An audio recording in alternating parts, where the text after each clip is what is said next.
Nosso estudo hoje tem como foco que falemos acerca da Igreja de Cristo. E nós vamos falar um pouco sobre as suas marcas.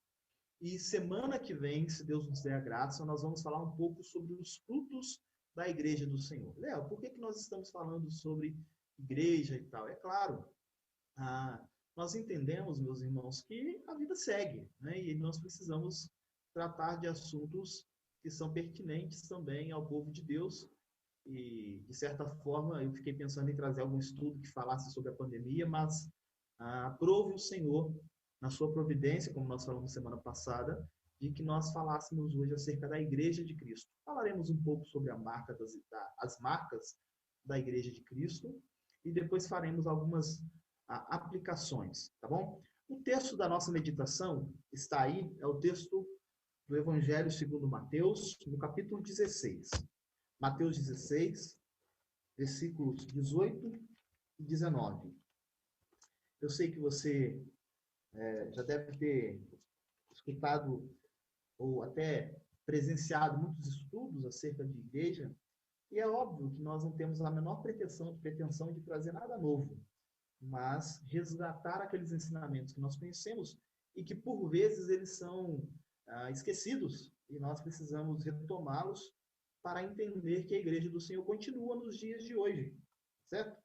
Então é isso, Mateus 16, versículos 18 e 19 diz assim: Também eu te digo que tu és Pedro, e sobre esta pedra edificarei a minha igreja, e as portas do inferno não prevalecerão contra ela. Dar-te-ei as chaves do reino dos céus. O que ligares na terra terá sido ligado nos céus, e o que desligares na terra terá sido desligado nos céus. Ok, então essas são as palavras do Senhor Jesus Cristo a Pedro após a sua confissão de que Cristo era, ou de que Jesus era o Cristo, o Filho do Deus vivo. Bem, as palavras do Senhor refletem, então, o cuidado do Senhor com sua igreja e o modo como Cristo institui a sua igreja por meio dos ensinos e das afirmações apostólicas ou do corpo apostólico acerca de Cristo. Nós vamos falar um pouco mais sobre isso, vamos falar sobre a apostolicidade da igreja, mas de início vamos aqui. Introdução.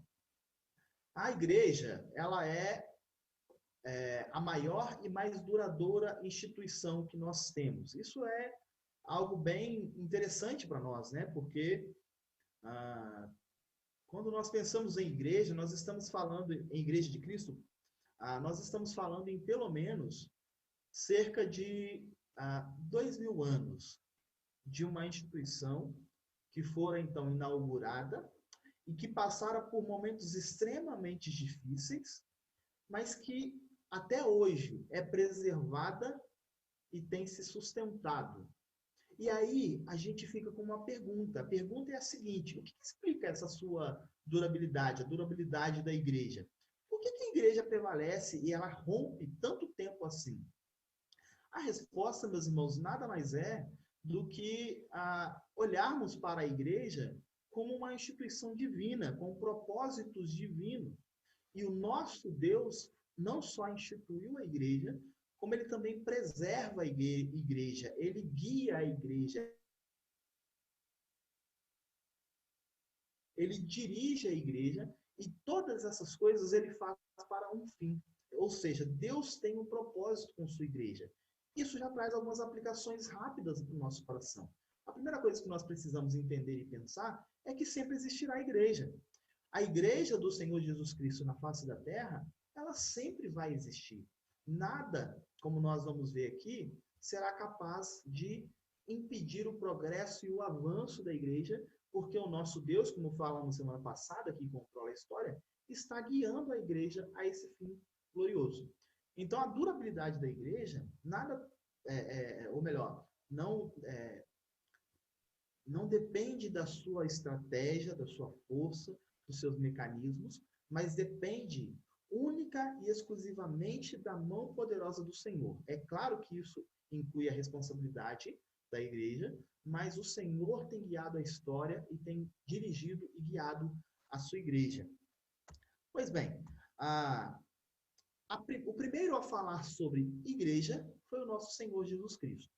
É engraçado porque nos dias atuais nós temos muitas pessoas que gostam de falar de Jesus, mas que não gostam de falar de igreja. Na mentalidade dessas pessoas, igreja deturpa o que é o verdadeiro cristianismo, a igreja se corrompeu, mas a primeira pessoa a falar de igreja foi o próprio Senhor Jesus Cristo.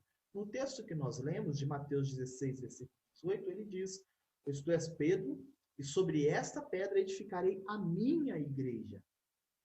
A minha igreja. E as portas do inferno não prevalecerão contra ela." Então, o primeiro a falar em igreja foi o próprio Senhor Jesus Cristo. Não faz sentido dizer que ama o Senhor e não ter nenhum compromisso ou não querer saber e conhecer a igreja do Senhor que se diz ser amado. Pois bem, pessoal, mas como nós falamos, já se passaram mais de 2.000 anos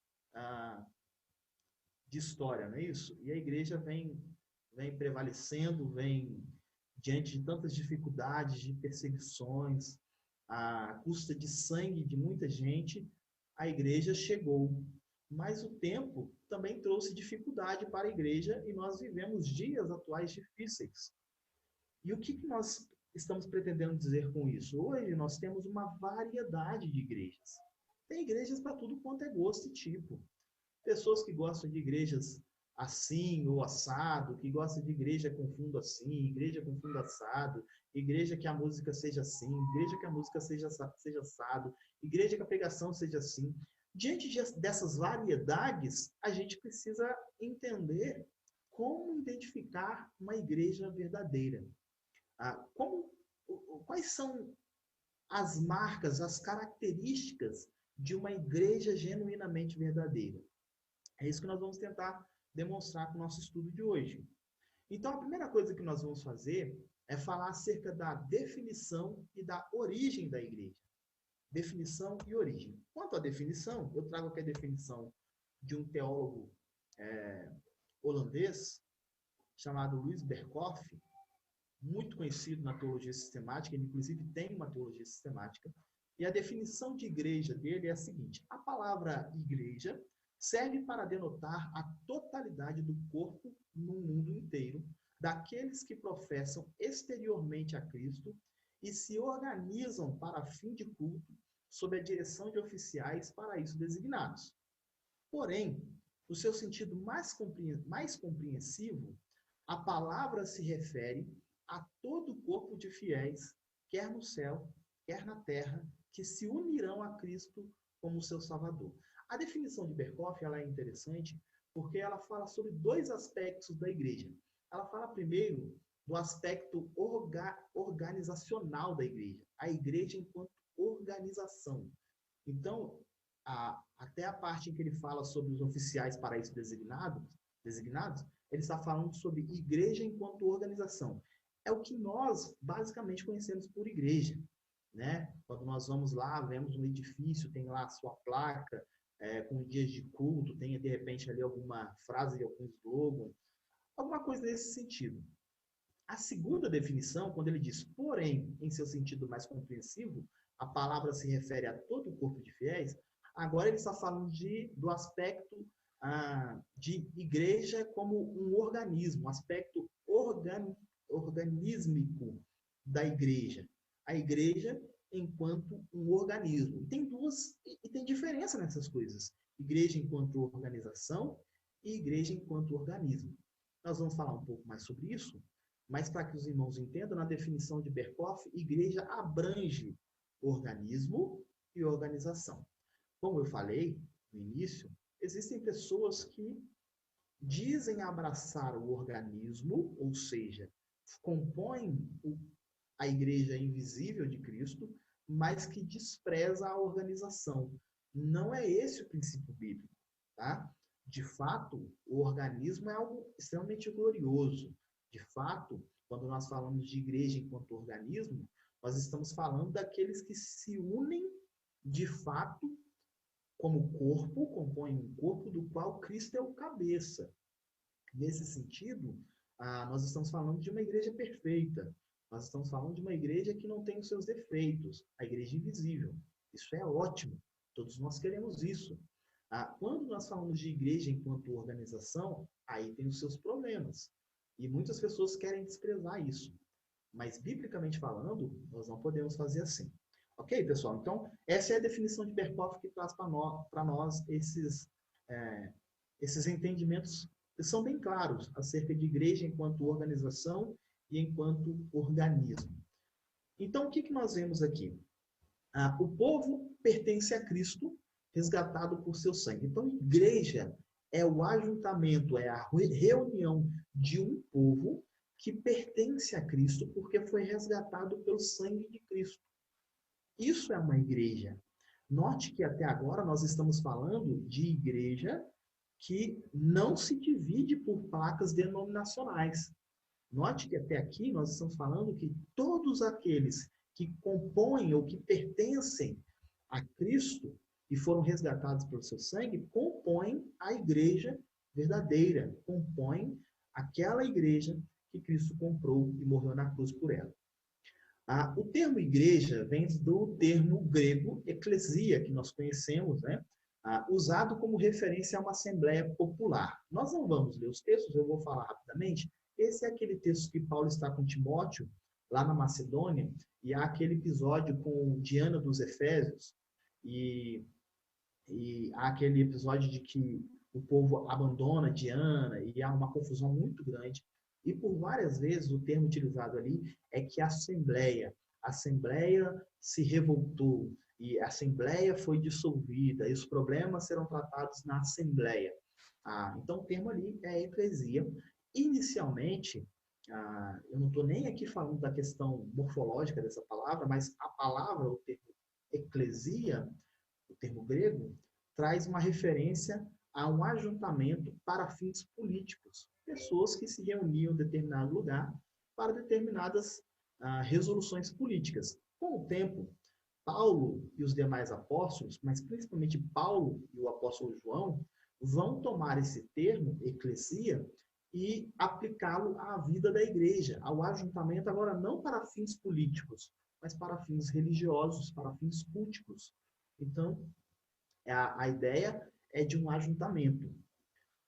Você pode estar dizendo assim, pera, então, a igreja tem que ver com ajuntamento. Neste momento, nós não estamos tendo esse ajuntamento físico. Como funciona? Calma lá. Não é assim, não é tão simples assim. Nós entendemos que estamos exercitando a comunhão, tá? Porque nós estamos juntos, eu falo com vocês, vocês, de certa forma, respondem pelo chat, nós estamos interagindo, nós ainda somos um corpo. E o propósito do estudo hoje é demonstrar que nós não deixamos de ser igreja por estarmos afastados uns dos outros. Não é o ideal, tá? Não é o ideal que abandonemos a reunião, não é. Mas nos tempos em que nós estamos vivendo, isso se torna necessário, até pelo cuidado que devemos ter com as vidas. Então, nós estamos exercitando a comunhão no máximo que podemos. Estamos juntos às terças, estamos juntos às quintas, estamos juntos aos domingos, os jovens estão se reunindo às quartas, os adolescentes estão se reunindo às sextas. Então, nós estamos juntos, né? É um ajuntamento, de certa forma. Quando nós falamos de igreja, avançamos um pouquinho aí, nós falamos também sobre o aspecto local e visível. Esse aspecto nós conhecemos anteriormente acerca de igreja enquanto organização. O aspecto local e visível, isso é muito tranquilo para nós, porque nós vemos os crentes, nós sabemos quem são, eles fizeram profissão de fé, eles estudam na minha classe de escola dominical ou estudam com os meus filhos. Isso fica muito mais tranquilo para nós. Mas tem um outro aspecto da igreja, que é o aspecto universal e o aspecto invisível. E é importante entender isso. Esse é o aspecto que se liga mais ao organismo. Esses a gente não sabe quem são, porque os verdadeiros crentes não têm uma marca na testa, não têm nenhuma marca, a não ser o selo do Espírito Santo, que não é um selo visível.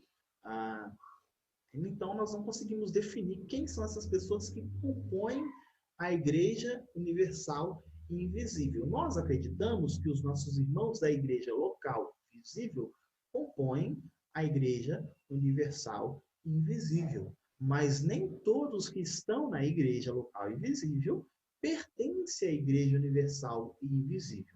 Vamos olhar esse texto? Mateus 13, 24 e 30. Evangelho segundo Mateus, capítulo 13, versículo 24 e versículo 30. Veja o que diz. Outra parábola lhe propôs, dizendo: o reino dos céus é semelhante a um homem que semeou boa semente no seu campo. Ok? Nós conhecemos a parábola. E aí o que vai acontecer? Junto com o trigo cresce o joio ao mesmo tempo. E os servos querem arrancar o joio. E o Senhor diz: não. Olha o que ele vai dizer no versículo 30. Deixai-os crescer juntos até a colheita. E no tempo da colheita, direi aos ceifadores, ajuntai primeiro o joio, atai-o em feixes para ser queimado, mas o trigo recolhei-o no meu celeiro. Então, nós estamos entendendo que nessa grande seara do nosso Deus, que é a igreja, muito joio tem crescido em meio ao trigo.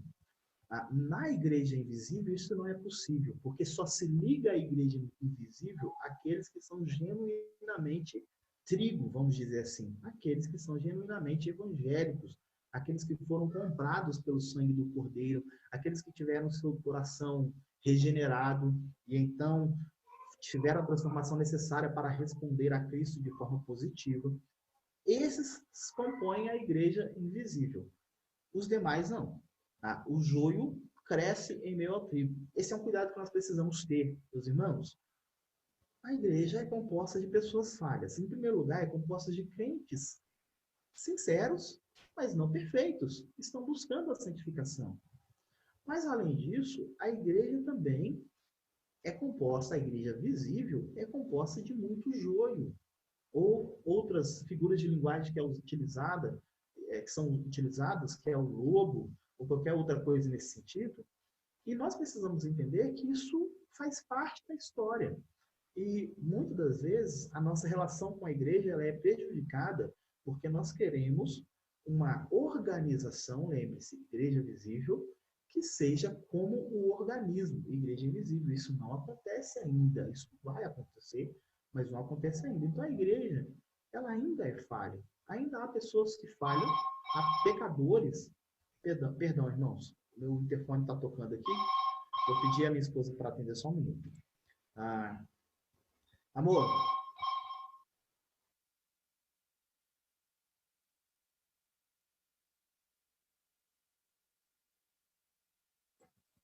Pois bem, pessoal, voltamos. Já vai ser minimizado esse problema, perdão aí pelo que aconteceu. Então, veja, muitas pessoas se decepcionam com a igreja e não conseguem entender que a igreja não é perfeita, há falha nas pessoas, nos crentes sinceros que ali estão, e além disso, há crentes que, na verdade, não compõem a verdadeira igreja de Cristo. Essas coisas precisam estar no nosso coração para que a gente seja mais sensato em lidar com a igreja, para que tenhamos um pouco mais de, eu diria até de paciência em lidarmos com a igreja, tá bom?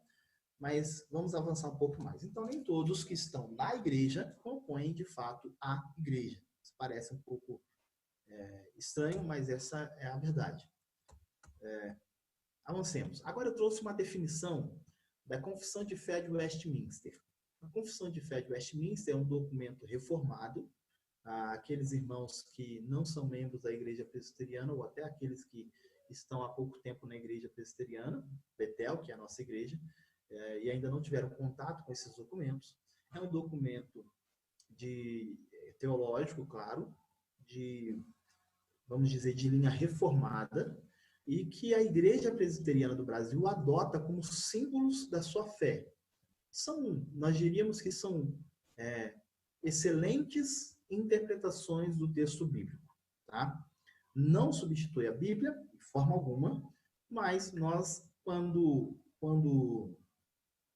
nos tornamos membros da Igreja Presbiteriana do Brasil, nós acabamos adotando esses símbolos de fé, esses documentos, como os melhores, vamos dizer, intérpretes da nossa Bíblia.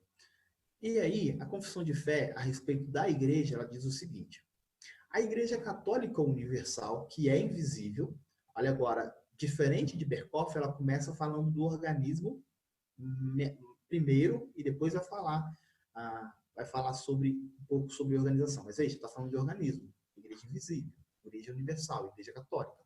A Igreja Católica Universal, que é invisível, consiste do número total dos eleitos que já foram, dos que agora são e dos que ainda serão reunidos em um só corpo, sob Cristo, seu cabeça. Ela é a esposa, o corpo, a plenitude daquele que enche todas as coisas. Então, a igreja é, portanto, a reunião daqueles que possuem um relacionamento com Cristo.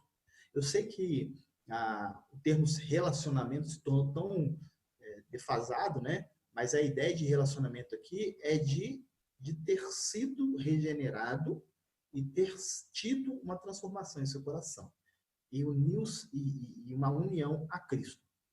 Vamos então tentar entender. O que a confissão de fé então interpreta como igreja? É um corpo universal, católico, aí os termos eles vão muitos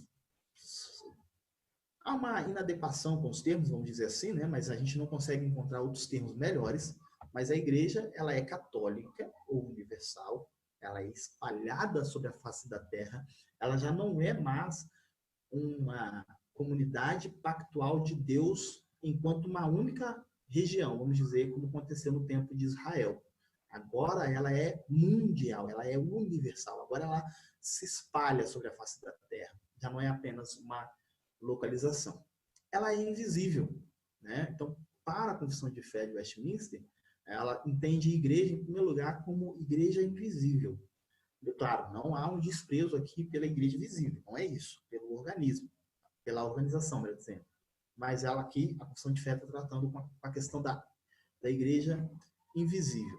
Consiste no total de eleitos que já foram, passado, dos que agora são, presente, e dos que ainda serão reunidos em um só corpo, sob Cristo, o seu cabeça. Então, isso é igreja. Igreja é vamos dizer, é a reunião daqueles que se relacionam genuína e verdadeiramente com Cristo. Isso é um ponto interessante. Olha só, nós estamos distantes, mas o que nos une não é a proximidade pessoal. Olha que coisa interessante. O que nos une e o que nos coloca enquanto corpo do qual Cristo é o cabeça é a nossa relação com Cristo. Se eu me relaciono com Cristo, eu não só componho o corpo de Cristo da Igreja Presbiteriana Betel. Você não só compõe o corpo da Igreja de Cristo da Igreja Presbiteriana Betel. Irmãos, nós temos uma relação de irmandade com irmãos dos mais longínquos lugares. Então, países que eu jamais sequer penso em visitar ou que eu terei capacidade de visitar, se lá há alguém que de fato tem um relacionamento genuíno com Cristo, essa pessoa compõe esse corpo comigo. Então, isso já demonstra para nós que a igreja ela não se liga apenas pelo fato denominacional, das reuniões de culto. Não é isso. Nós continuamos sendo igreja de Cristo porque nós nos relacionamos com Cristo. É Cristo quem nos faz ser igreja. Não é o fato de estarmos lá no edifício. Torno a repetir, não estou desprezando isso, eu acho isso extremamente importante, eu amo isso, e meu conselho é, assim que pudermos, voltaremos.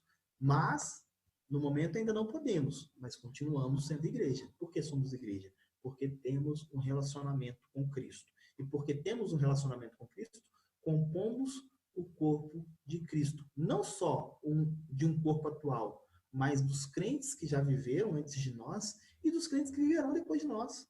Isso é o corpo de Cristo. Pensando em igreja invisível, igreja organismo. Avancemos. Deixa eu dar uma olhadinha no nosso chat, meus irmãos.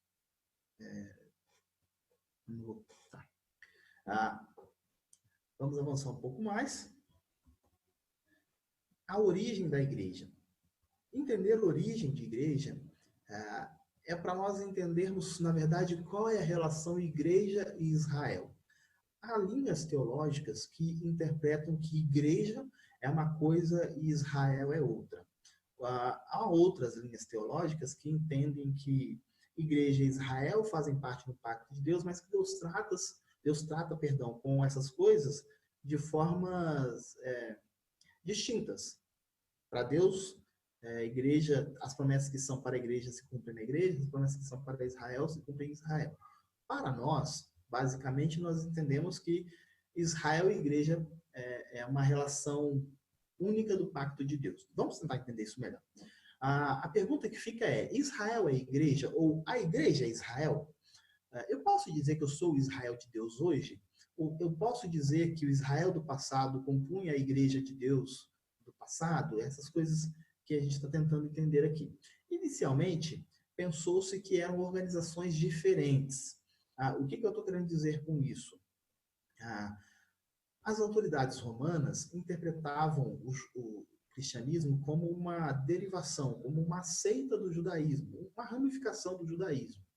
Mas os próprios cristãos, no início, vamos dizer assim, da história da igreja, ela teve dificuldade de identificação com Israel. Aos poucos, foi se compreendendo que as promessas feitas à nação de Israel se cumpriam na igreja. Então, o que eu estou querendo dizer aqui, na verdade, é o seguinte: vamos tentar entender a história, né? Na verdade, de início mesmo, não havia uma clara distinção entre cristianismo, igreja, e judaísmo, Israel. Não havia essa clara definição. É tanto que quando os discípulos são tomados pelo Espírito Santo, quando há ali o Pentecostes, e eles então são, vamos dizer, há um derramado do Espírito Santo ali, onde eles estão? Eles estão no templo, né? E quando o apóstolo Pedro e João procede com a cura daquele paralítico, eles estão indo para o templo. E o apóstolo Paulo, por várias vezes, ia até uma sinagoga para poder anunciar Cristo àqueles que já conheciam o judaísmo. Então, inicialmente, na verdade, não havia, na verdade, nenhuma clara distinção. Depois começou a ter alguma, vamos dizer, alguma divisão nesse sentido. Mas é importante entender que desde o início, desde o Pentecostes, a gente percebe que as promessas que foram feitas à nação de Israel, a Israel enquanto nação, se cumprem na igreja. Elas se cumpriram na igreja. Um exemplo?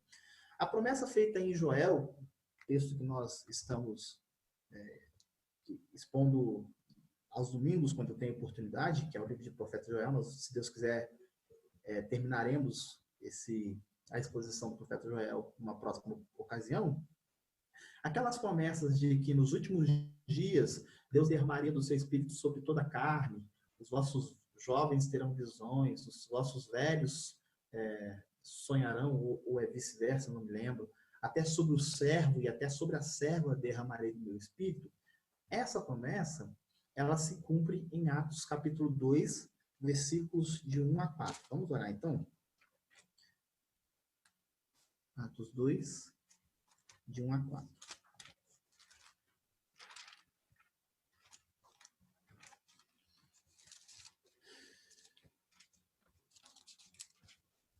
Diz assim: ao cumprir-se o dia de Pentecostes, estavam todos reunidos no mesmo lugar. De repente, veio do céu um som, como de um vento impetuoso, e encheu toda a casa onde estavam assentados.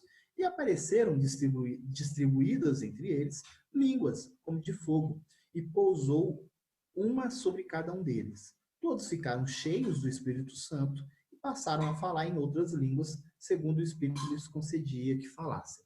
Então, nós entendemos, ou melhor, nós não, né? Um apóstolo inspirado vai dizer que é um cumprimento da profecia de Joel.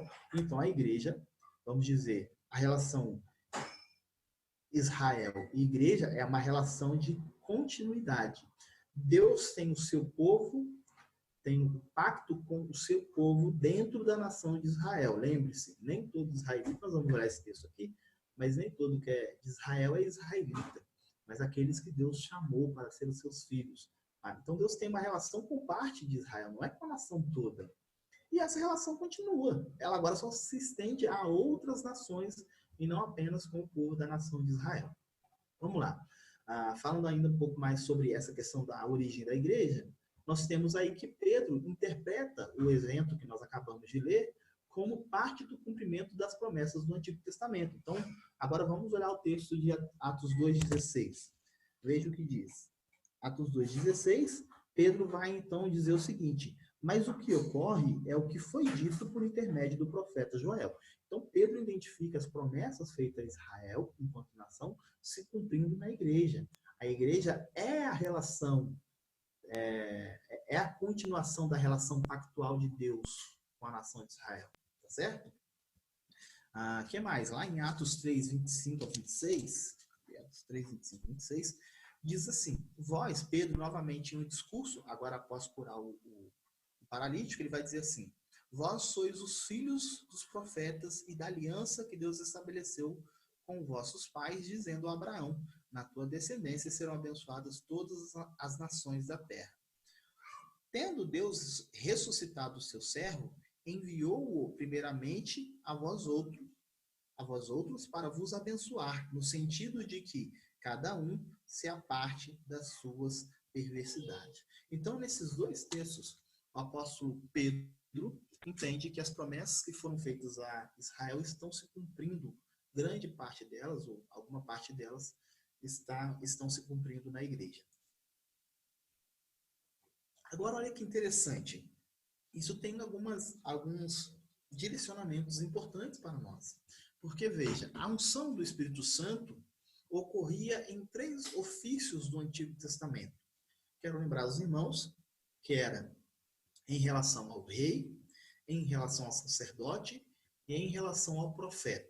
Esses 3 ofícios careciam da unção do Espírito Santo para que fossem realizados de forma com sucesso, vamos dizer assim, né? E é interessante porque esses 3 ofícios, eles representam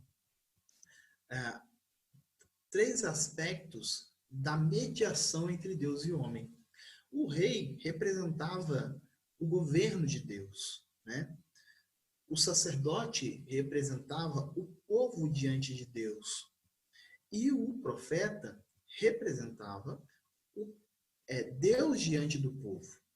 Então, essas 3 intermediações que careciam, então, da unção do Espírito Santo, o Espírito Santo é derramado sobre toda a igreja no Pentecostes, sobre todos aqueles cristãos que estavam reunidos ali. O que isso quer dizer para nós? Isso significa, o item seguinte que eu estou lendo, que agora a igreja desempenharia tais ofícios. Agora, a igreja é a boca de Deus. A igreja, ela se torna profética. Ela tem uma mensagem para trazer ao mundo. Eu e você, que compomos a igreja de Cristo, temos uma responsabilidade de ser boca de Deus no mundo. Além disso, a igreja, ela exerce o ofício sacerdotal. Nós, enquanto igreja, temos a responsabilidade de interceder pelos homens diante de Deus, de clamar a misericórdia e o favor de Deus aos homens.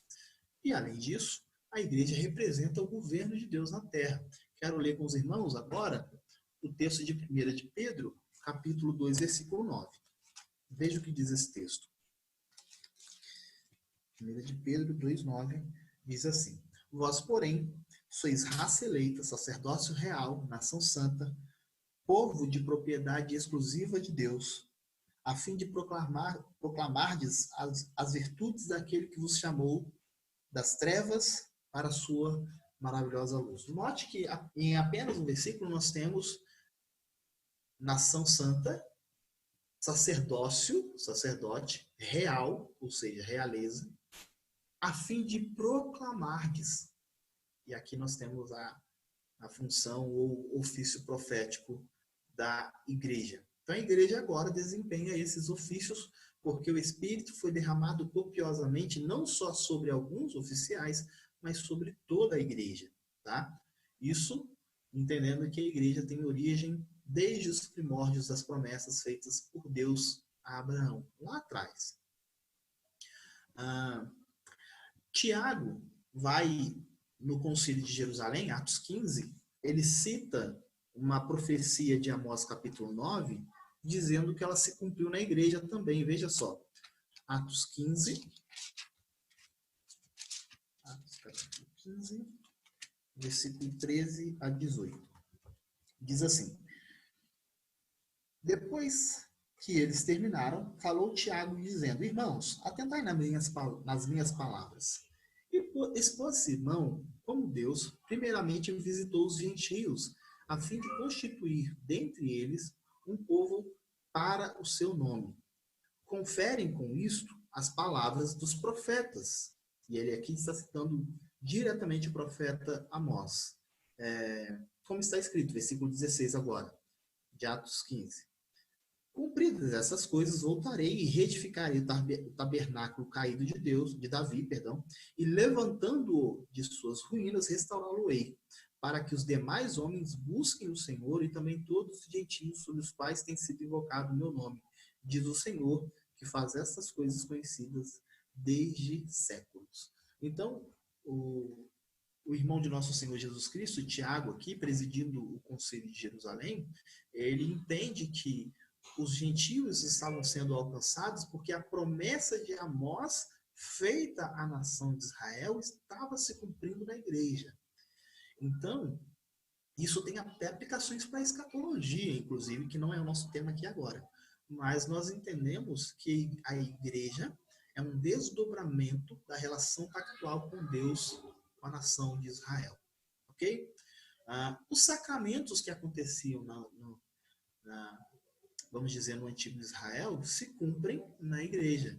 As festas, todas aquelas festas que nós temos, que podem ser, vamos dizer assim, podem ser sintetizadas no sacramento da Santa Ceia, e a circuncisão, que é, então, a modificação do sacramento do batismo, que é modificada pelo sacramento do batismo.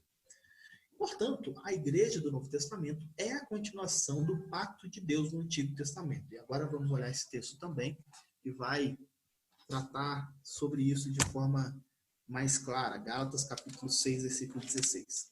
Gálatas 6:16 diz assim: e a todos quantos andarem com conformidade, Gálatas 6:16, é isso mesmo. E a todos quantos andarem de conformidade com esta regra, paz e misericórdia sejam sobre eles e sobre o Israel de Deus. Então aqui o apóstolo Paulo vai identificar os crentes da igreja na Galácia, os demais crentes, né, como o Israel de Deus.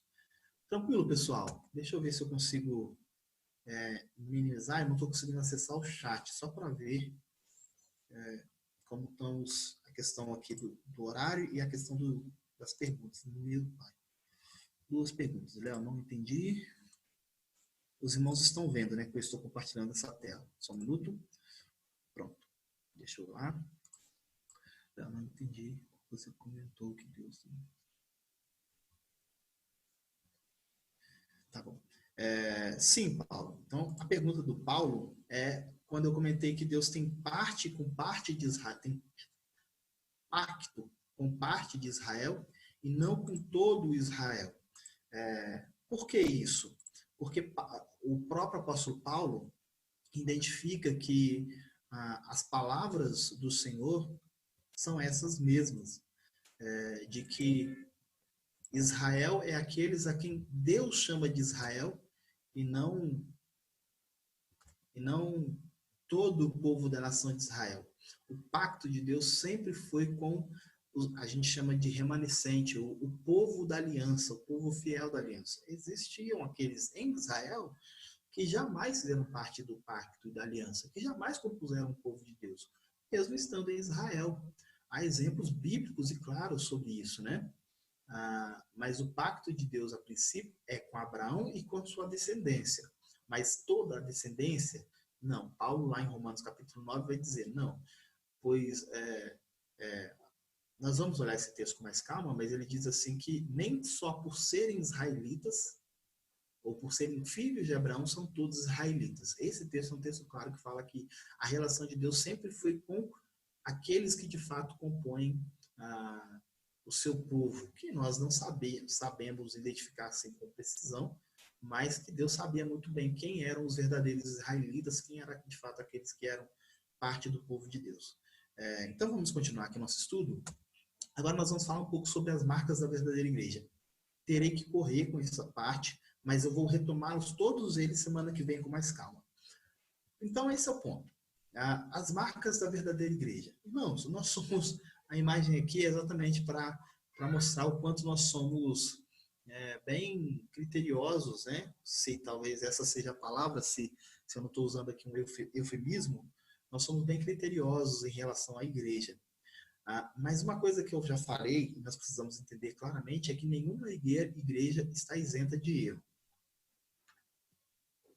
Nenhuma igreja é perfeita, nenhuma liderança é perfeita, nenhum crente é perfeito, ainda não. E nós lamentamos que seja assim. Nós queríamos que fosse diferente, mas não é. Mas a igreja ainda carece, ela ainda carece da santificação e processo definitivo de santificação, vamos dizer assim. A igreja está sendo santificada. Então, o erro é natural na igreja. Mas é preciso identificar o que é erro e o que é apostasia. Erro é uma coisa. Erro pode ser corrigido. Equívocos podem ser tratados. Apostasia não. Tá?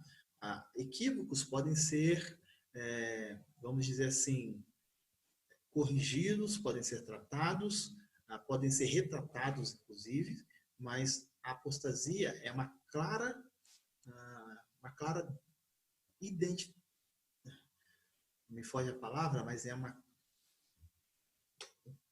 clara característica, vamos dizer assim, de uma igreja que já abandonou o caminho da verdadeira igreja, que já deixou de ser igreja verdadeira. Vamos olhar algumas dessas marcas, então? Então, marcas e características. Aqui eu consigo correr, porque nós temos poucos textos, mas nos que nós vamos tratar com mais textos, a gente não consegue correr, mas torna a repetir. Semana que vem, se for o caso, nós retomamos o estudo de onde nós paramos. Marcas, características da igreja, da verdadeira igreja. A primeira delas é a pregação da palavra. Pode parecer redundância, mas a pregação genuína da palavra de Deus é uma marca da verdadeira igreja.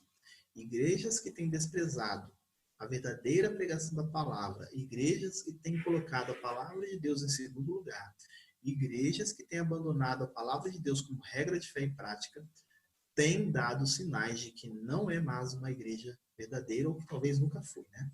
Vamos lá. Como a igreja considera e prega a palavra de Deus? Como a palavra de Deus ela é vista e pregada? Qual é o valor que a palavra de Deus tem para a igreja que nós estamos tratando aqui? Talvez há pessoas que aqui não são da igreja presbiteriana Betel. Nossa intenção jamais é atacar os nossos irmãos ou coisa nesse sentido. O que nós estamos demonstrando é que essas marcas podem podem nos ajudar a identificar uma verdadeira igreja. E uma igreja verdadeira, em primeiro lugar, ela preza pela palavra de Deus. Ela vê a palavra de Deus com estima e prega a palavra de Deus com a máxima reverência, com o máximo zelo, com o máximo de cuidado, né? A Bíblia ela é a única regra de fé e prática? Essa é uma pergunta interessante, né? Se a Bíblia deixou de ser regra de fé e prática, a Bíblia não ocupa mais um lugar central nessa igreja. Se ela não ocupa mais um lugar central, isso é muito perigoso. Isso é muito danoso à igreja. Isso traz malefícios à igreja, né? Então, a Bíblia tem que ser a nossa única regra de fé e prática. Uma outra questão muito interessante aqui também é quando nós negamos a infalibilidade da Bíblia. Quando nós afirmamos que a Bíblia não é infalível, ou que há falhas na Bíblia, que há erros na Bíblia, ou que a Bíblia não pode ser tida como palavra de Deus em sua plenitude, mas apenas em algumas partes, porque os homens distorceram, porque os apóstolos inventaram. Esse é o discurso uma teologia mais liberal, né? Isso também demonstra que essa igreja ela está caminhando muito distante de uma marca genuína de uma verdadeira igreja, né? Negar que a Bíblia seja infalível. A Bíblia também, para ser, como para que essa igreja tenha a marca de uma verdadeira igreja, a Bíblia precisa ocupar o lugar central na vida e no culto. E aqui, irmãos, nós estamos com uma situação que é extremamente importante. Quando a palavra de Deus deixa de ser o centro, para que as atrações tomem lugar do culto, isso é muito perigoso. Muito perigoso. É muito importante que a igreja mantenha a Bíblia como centro do culto e da vida. Então, não é apenas discursos morais, não é isso que eu estou dizendo, mas que a Bíblia, ela é trazida à aplicação da vida das pessoas. Isso é muito importante. Então, nós lamentamos muito quando nós vemos que alguns irmãos têm abandonado a pregação da palavra de Deus para ter espetáculos, coisas que atraem as pessoas. Isso é lamentável, porque a Bíblia tem que ocupar o lugar central do culto e da vida da igreja. As pregações revelam se essa é uma igreja, a igreja que nós estamos pensando hipoteticamente, é uma igreja verdadeira ou não. Porque nas pregações nós percebemos se há zelo com a palavra, se houve estudo da palavra, se houve dedicação, se há empenho, se há cuidado. Claro, irmãos, nenhuma pregação vai ser perfeita, nenhuma interpretação é perfeita, nós somos falhos, né? Mas a questão é a seguinte: se a Bíblia ela é estimada como palavra inerrante de Deus, se ela ocupa o lugar central dos nossos cultos, se ocupa, glória a Deus, nós estamos caminhando para uma marca muito interessante, muito importante acerca da verdadeira igreja. É claro, o último item aí, né? Nem todos interpretam do mesmo jeito, mas há um limite. Artigos fundamentais da fé, doutrina e vida devem estar sob o domínio da palavra de Deus. Artigos fundamentais da fé, o que é isso? Trindade, doutrina da Trindade, doutrina da... me foge o termo aqui, mas gente, me fugiu o termo, mas de Cristo não ter nenhum pecado. A doutrina do nascimento virginal, são doutrinas centrais da nossa fé. Que se mexe nisso, abala tudo. A doutrina da divindade de Cristo, né? A doutrina da humanidade de Cristo, essas doutrinas são artigos fundamentais da fé, não dá para abandonar isso. Divindade do Espírito Santo, da pessoa do Espírito Santo, tantas outras coisas mais, né? Então, a pregação da palavra é uma das marcas da verdadeira igreja. O que mais? Nós temos agora a administração dos sacramentos. Irmãos, isso é extremamente importante e interessante. A igreja, quando ela administra corretamente o seu sacramento, nesses simples atos de administrar o sacramento corretamente, e administrar aqui não é simplesmente ir lá, pegar o pão direitinho, servir, não é isso não. Mas quando ela entende o sacramento, quando ela aplica e faz essas coisas com a mentalidade correta, isso é mais uma característica de uma igreja verdadeira. Porque, irmãos, é preciso entender que os sacramentos são meios de graça. Por meio dos sacramentos, Deus derrama da sua graça. Deus derrama da sua graça por meio da palavra? Derrama. Deus derrama a sua graça por meio da comunhão da igreja? Derrama. Mas os sacramentos também são meios de graça. Não é simplesmente comer um pedaço de pão e tomar um suco de uva. Não é simplesmente ser imergido na água, ter um pouco de água aspergida sobre a cabeça. Não é simplesmente isso. Há mais do que isso. Quando nós falamos que os sacramentos são meios de graça, nós estamos dizendo que Deus trabalha no seu povo, edifica o seu povo, fortalece o seu povo por meio dos sacramentos. Então, administrá-los corretamente é uma característica da verdadeira igreja. Os sacramentos são santos sinais. O que isso quer dizer, santos sinais? O sacramento sinaliza para nós visivelmente uma coisa que acontece invisivelmente. Olha o batismo. O batismo nada mais é do que o lavar, simbolizando o lavar regenerador do Espírito Santo, né? Então, o ato de se jogar água na cabeça de alguém não é simplesmente um ato ritualístico apenas. Tá ali, é um sinal santo de Deus, um sinal visível de que houve na vida daquela pessoa um lavar interno, que já aconteceu, inclusive, antes até mesmo do batismo com água, porque o batismo com água ele é decorrente do batismo com o Espírito Santo, né? Ao contrário do que muitos pensam, isso é matéria para outro estudo, não é para agora. Mas o lavar com água, ele é decorrente, ele é depois que o Espírito Santo lava o coração das pessoas. Então, são sinais, mas são selos também, né? São selos no sentido de que essas coisas trazem à nossa mente, à memória, que há promessas de Deus para nós, né? Há promessas de Deus para nós. Na Santa Ceia, ansiamos o dia que cearemos com o nosso Cristo na bodas do Cordeiro. Se eu estivesse aqui na igreja, eu ia perguntar se dá para ouvir um amém, mas amém, né? Então, irmãos, o sacramento são meios de graça, são sinais e selos, né, da nova aliança. Nós precisamos entender essas coisas. Acréscimos de sacramentos ou aos sacramentos não são autorizados, né? Nem os acréscimos e nem as invenções são permitidas. O que é isso, irmãos? Nós entendemos que, biblicamente, são apenas dois sacramentos. A Santa Ceia e o batismo, né? São as únicas duas instituições que Cristo